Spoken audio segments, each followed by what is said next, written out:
On est live? Yes, on est live. Bonjour, bonjour, bonjour, bonjour, bonjour. Hier, on n'était pas là. Hier, c'était mercredi. Hier, c'était la fête du travail ici et ailleurs. Et j'espère que vous avez passé un bon moment. Donc, le live a été reporté à ce jeudi pour tous ceux qui sont connectés. En tout cas, merci d'être toujours présents à ce rendez-vous. Merci pour tout ce que vous faites pour que ce live puisse faire du bien à quelqu'un. Alors, aujourd'hui, nous allons parler... Alors, j'ajuste un peu ma lumière. Ok, parfait. Donc là, ce qu'on va vouloir faire, c'est de comprendre quelque chose de très important pour votre quotidien au travail. Le quotidien au travail est jonché de pas mal de choses, pas mal de situations. Et chaque mercredi, aujourd'hui jeudi, nous essayons de parler d'un sujet différent. Nous essayons de parler de quelque chose qui va vous amener à mieux vous sentir. Nous essayons de parler de comment est-ce que vous allez améliorer votre collaboration, de comment est-ce que vous allez réussir à, comment je vais dire, à avoir plus de performance, améliorer vos résultats au travail, atteindre vos objectifs, développer votre relationnel, etc. Et aujourd'hui, on a décidé de trouver et de vous donner des méthodes faciles, rapides d'utilisation et d'application qui vont vous amener à gérer quoi? Gérer les émotions. Pro boulot, épisode 5, c'est maintenant. Nous allons parler de la gestion des émotions. Si vous pensez que ce live va faire du bien à plus d'une personne, taguez les personnes, écrivez leur nom en commentaire, signalez-vous, vous qui êtes là, je veux vous voir écrire bonjour coach, comment tu vas coach, bonne fête du travail coach, parce que c'est ce que j'ai fait, je viens de vous souhaiter une excellente fête du travail, je vous souhaite également bon appétit là où vous êtes. Pro boulot, donc c'est le rassemblement de tous les professionnels qui sont professionnels et qui cherchent une progression professionnelle. Pro boulot, c'est pour toi qui travaille, c'est pour toi qui ne travaille pas, c'est pour toi qui aspire à améliorer ta carrière professionnelle. Tag massivement. Je vois que vous partagez souvent, mais vous ne vous signalez pas. Likez la vidéo, encouragez-moi, dites-moi coucou, etc. Posez vos questions et puis laissez vos commentaires. On va commencer sans plus attendre à parler de deux aspects. Aujourd'hui, je vais parler de deux aspects liés directement aux émotions. Il y a vous et il y a les autres.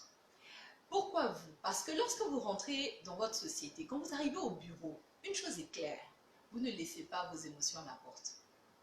Personne ne laisse ses émotions à la porte avant de rentrer dans la société. Nous rentrons tous avec nos émotions. Nous rentrons tous dans la société avec qui nous sommes, avec ce que nous avons vécu. Nous apportons tout ça à l'intérieur de la société. Premier point. Ensuite, j'aime bien citer Maya Angelou. Maya Angelou, c'est qui? Si tu ne la connais pas, Google. Maya Angelou, c'est une américaine. C'est une dame très inspirante. Bon, je te laisse googler et puis de voir, j'invente les mots googler. Et je te laisse découvrir qui elle est. Cette dame disait quoi? Elle n'est plus de ce monde aujourd'hui. Et qu'est-ce qu'elle disait? Très inspirante. Elle disait comme ça que les gens ne vont pas se souvenir de ce que tu dis.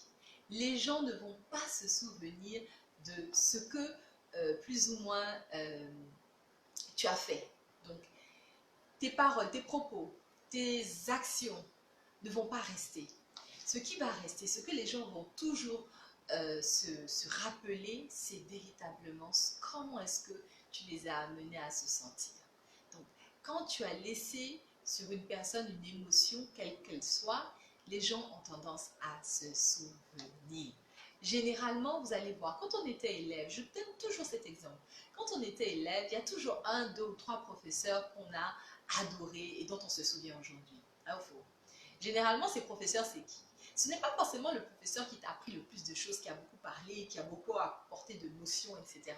Ce n'est pas forcément le professeur qui avait une manière de travailler, qui était ponctuel. Ce n'est pas forcément ses actions qui t'ont amené à te souvenir.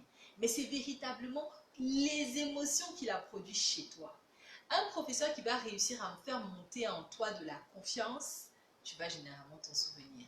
Un professeur également qui, on va dire, dans l'exercice de ses fonctions, t'a frustré, profondément frustré, tu t'en souviens aussi. Vrai ou faux? Donc généralement, c'est valable partout, quel que soit l'environnement dans lequel on est. Qu'on parle du travail, qu'on parle de l'école, qu'on parle de la maison, de la vie familiale, partout dans la vie, dans les rues, etc.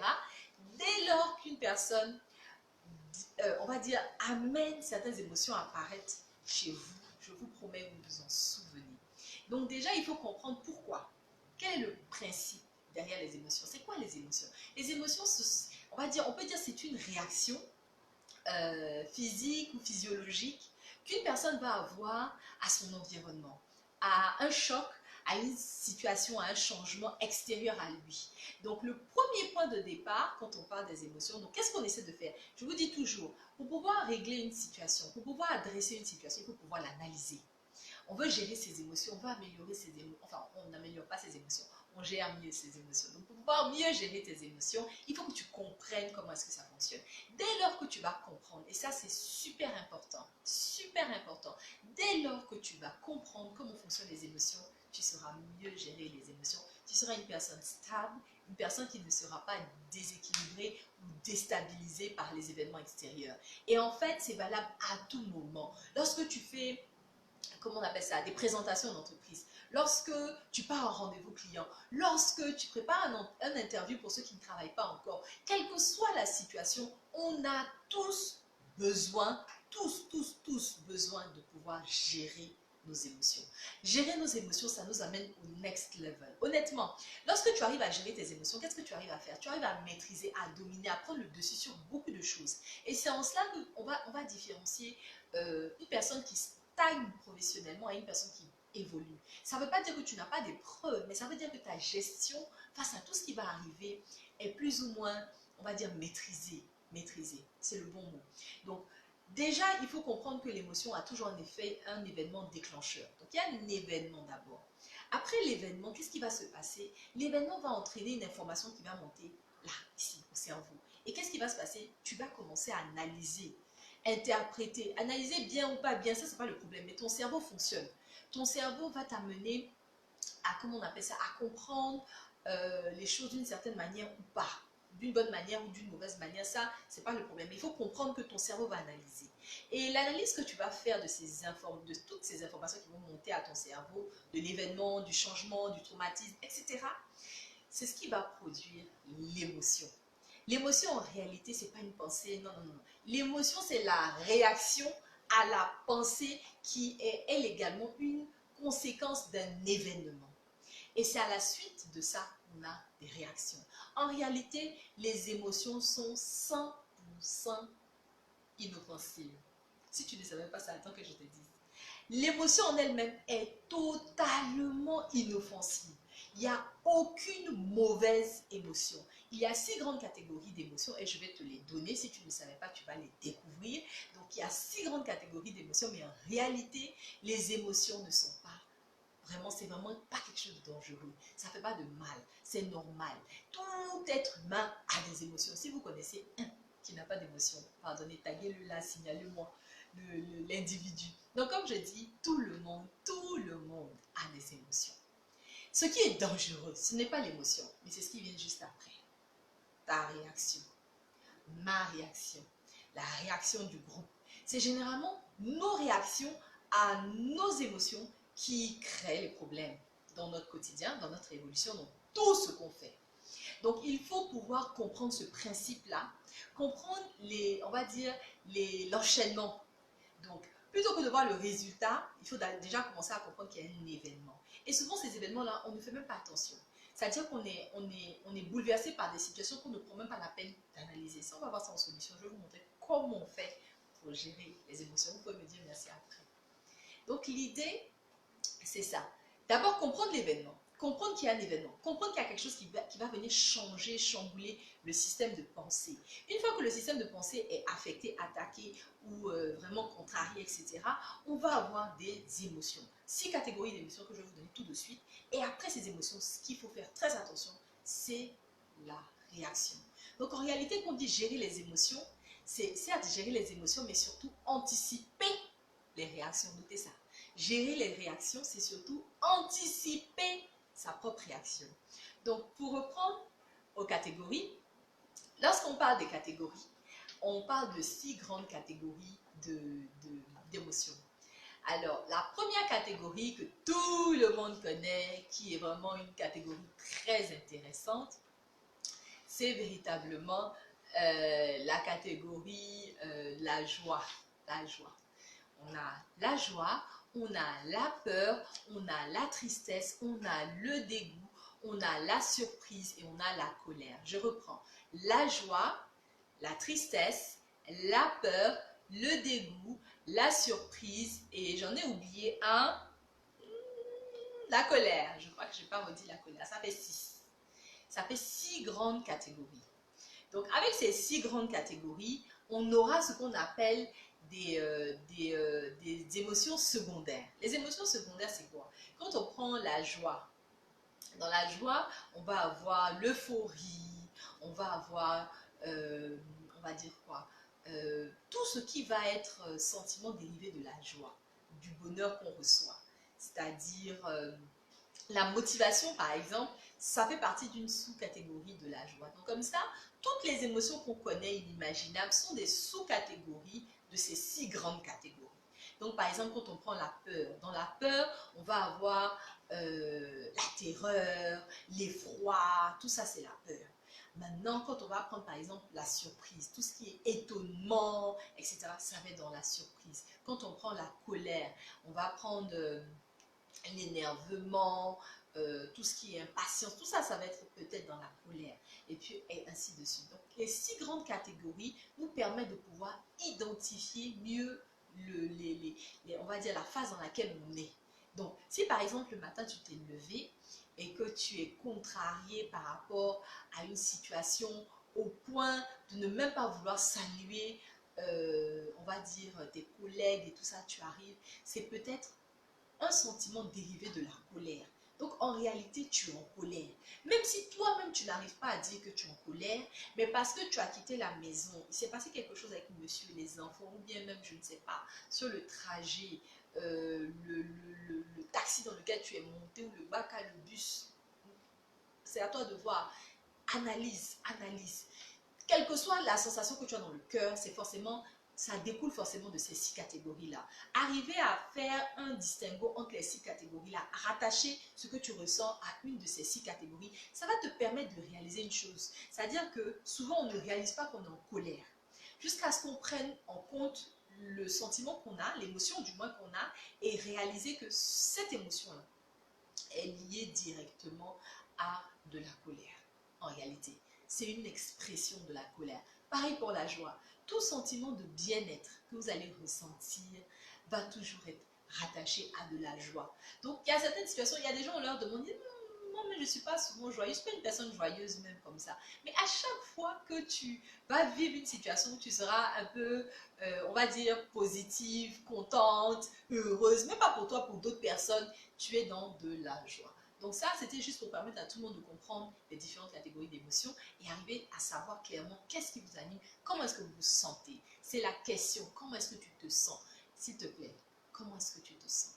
On ne t'a pas souvent demandé ça probablement, mais je te demande, toi qui es connecté, qui regarde cette vidéo, pose-toi la question. Aujourd'hui, comment est-ce que tu te sens? Personnellement, moi aujourd'hui, je me sens surbookée. Je me sens surbookée. Fatigue, etc. Tout ça, tout ça, tout ça. Donc ça, c'est également un sentiment. Donc c'est on va dire, comment on appelle ça, une émotion secondaire. Et cette émotion secondaire, il faut réussir à la rattacher. Donc à chaque fois, quelle que soit la manière dont tu te sens, il faut pouvoir comprendre. Dès lors que tu vas comprendre, tu vas pouvoir faire le distinguo plus tard. Plus tard, on y arrive. Un autre élément qu'il faut comprendre, c'est qu'on est inégaux. On est inégaux concernant les émotions. C'est-à-dire qu'on ne réagit pas de la même manière aux mêmes stimulations. C'est-à-dire que c'est le même événement pour toi, c'est le même événement pour moi, mais on ne va pas réagir de la même manière. Donc, il ne faut pas chercher à gérer les choses de la même manière. Il faut trouver en fait ce qui te convient toi, ce qui marche avec toi. Donc, c'est-à-dire que on ne peut pas regarder une situation et puis on dit les gens n'ont pas réagi, c'est facile, c'est pas stressant, c'est pas ceci, c'est pas cela. Quelle que soit l'émotion, et puis tu as dit que forcément pour toi ça va se passer comme ça. Ça ne va pas forcément générer la même émotion chez toi. Donc ça, il faut être clair. On est inégaux par rapport aux émotions. Les émotions, c'est inoffensif. Les émotions, il y a de la pure inégalité entre tous les êtres humains. Donc, chacun doit savoir qui il est et savoir gérer en conséquence. Un autre élément pour vous aider, au-delà de voir les sous-catégories d'émotions pour pouvoir savoir quelle est la véritable émotion qu'il y a derrière, je vais vous dire clairement, il faut que vous regardiez autre chose, l'expression de vos émotions. C'est important de se connaître, c'est important de savoir comment on réagit par rapport aux émotions. Par exemple, il y a des personnes, lorsqu'elles ne sont pas contentes, le volume de la voix monte. Ça, c'est mon cas. Là, c'est mon cas. Il faut se connaître. Dès lors que, par exemple, tu sais que là, tu commences à hausser le ton, tu sais que intérieurement, tu es en train de développer une émotion, probablement la colère, et tu peux automatiquement pouvoir réagir à ça. En fait, il faut réussir. Gérer les émotions, là, c'est à 90% de comprendre comment est-ce que les émotions fonctionnent et d'arriver à les identifier. Donc, pour les identifier, il faut observer les expressions des émotions. Comment est-ce que vous exprimez vos émotions? Par exemple, quand on a peur, on court, on fuit. Quand on a peur, on a le cœur qui bat vite. Quand on a peur, etc. Lorsque on est triste, on pleure. Donc dès que vous pleurez, vous savez que quelque chose vous fait mal. Donc vous savez, bon là généralement les pleurs et la tristesse, ça on n'a pas besoin de dire aux gens, tout le monde sait. Mais pour les autres, comme la surprise ou le dégoût, tous ces sentiments-là, vous devez pouvoir comprendre comment est-ce que vous vous exprimez ces émotions. Excusez-moi, j'ai dit sentiments, c'est émotion. Comment est-ce que vous réagissez? Comment est-ce que vos émotions se manifestent? Il y a des personnes qui ont la main qui devient totalement moite. C'est-à-dire qu'une transpiration telle qu'on a l'impression qu'il y a de l'eau. Moi, je connaissais une personne comme ça. Quand elle était stressée, quand elle était en panique ou elle était en colère, elle était énervée, elle avait la main qui était presque mouillée.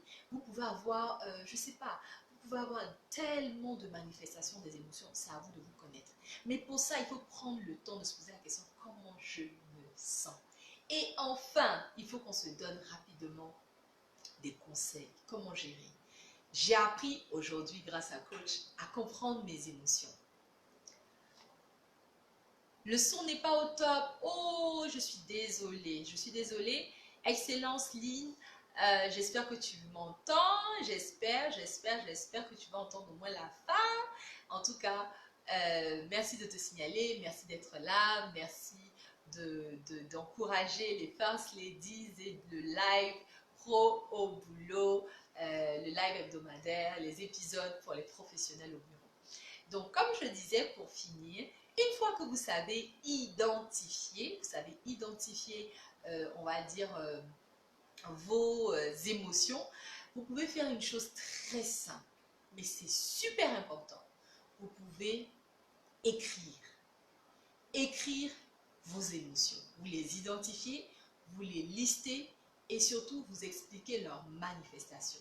Dès lors que vous savez plus ou moins quel est l'événement qui a déclenché quelle émotion et comment est-ce que ça s'est manifesté, vous pouvez faire deux choses.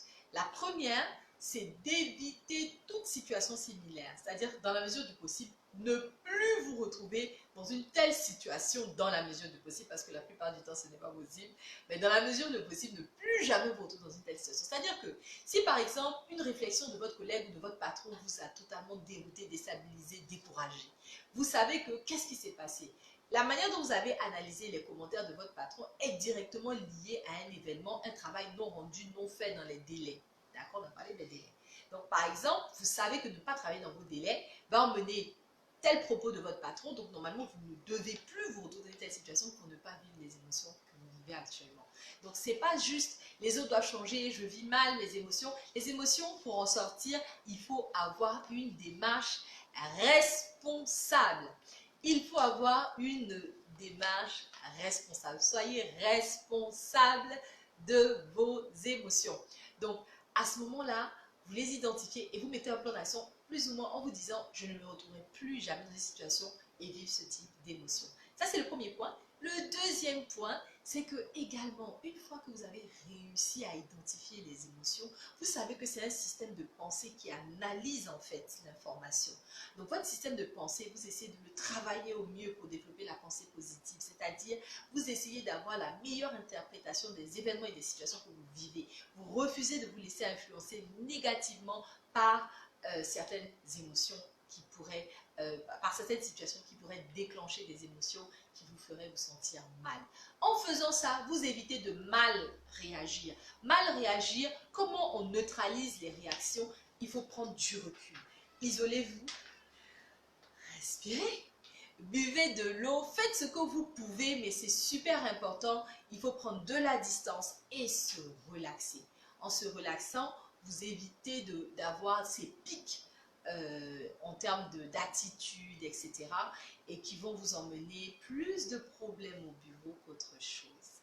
Donc, s'il vous plaît, essayez d'appliquer tout cela, pratiquez du sport, faites tout pour gérer, neutraliser votre système de pensée, identifier vos émotions, éviter les situations dans lesquelles vous pouvez être fragilisé et surtout, si vous êtes prêt à exploser, prenez du recul, respirez, important, boire beaucoup d'eau et ensuite, il faut faire quoi? Il faut faire du sport. Pro boulot, c'est tout pour aujourd'hui. On me fait plein de signes pour me dire que c'est terminé. Les First Lady, encore une fois, m'ont invité afin que je puisse partager avec vous ce que nous savons faire au niveau du cabinet Lola Wise. Conseiller, coacher, accompagner et former des professionnels qu'on peut appeler des 10 au boulot. À la semaine prochaine et là on parlera du stress dans la continuité. À mercredi.